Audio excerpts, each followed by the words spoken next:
Şəhər ümumi ümumi torpaqlarından daha səmərəli istifadə məqsədi ilə təkrar əkinlərə üstünlük verilir. Təkrar əkinlərin əsas üstünlüklərindən biri eyni torpaq sahəsindən bir təsərrüfat ilində 2 dəfə məhsul götürməyə imkan yaratmasıdır. Fermerlər ilk məhsulun yığımından sonra sahələri yenidən becərərək mövsümün qalan hissəsindən də səmərəli istifadə edirlər. Cari ildə rayonda ümumilikdə 31,4 hektar sahədə təkrar əkin həyata keçirilib. Bunun 20,7 hektarında tərəvəz bitkiləri, 6,6 hektarında qarğıdalı, 0,6 hektarında isə mətbəx çuğunduru və yerkök əkilib. Gördüyünüz bu ərazidə cari ildə kartoşka əkmişdik.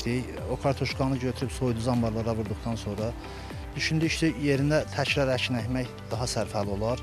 Ona görə də bu fikrimizi həyata keçirdik. Buranı təkrar şumladıq, pərşum elədik, agrotexniki qayda ilə dərmanını vurdıq, kübrəsini verdik.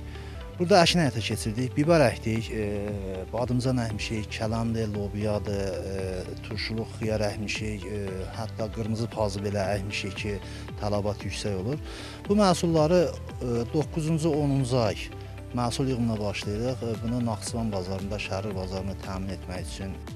Mütəxəssislərin fikrincə, təkrar əkinlərdə yüksək məhsuldarlıq əldə etmək üçün agrotexniki qaydalara düzgün əməl olunmalı, suvarma və becərmə işləri vaxtında aparılmalıdır. Bununla yanaşı, bölgənin iqlim şəraitinə uyğun sortların seçilməsi də vacib şərtlərdəndir. İlk növbədə suvarma, rütubət rejiminin tənzimlənməsi diqqətdə saxlanmalıdır. Eyni zamanda ala otlarına qarşı mexaniki və kimyəvi mübarizə tədbirləri həyata keçirilməlidir. Xüsusilə bizim iqlim şəraitinə uyğun olaraq sortlar seçiləndə diqqət bəzi elə sortlara yönəldilməlidir ki, onun vegetasiya müddəti az olsun ki, havaların istiliyindən istifadə etməklə yüksək məhsul əldə eləmək mümkün olsun.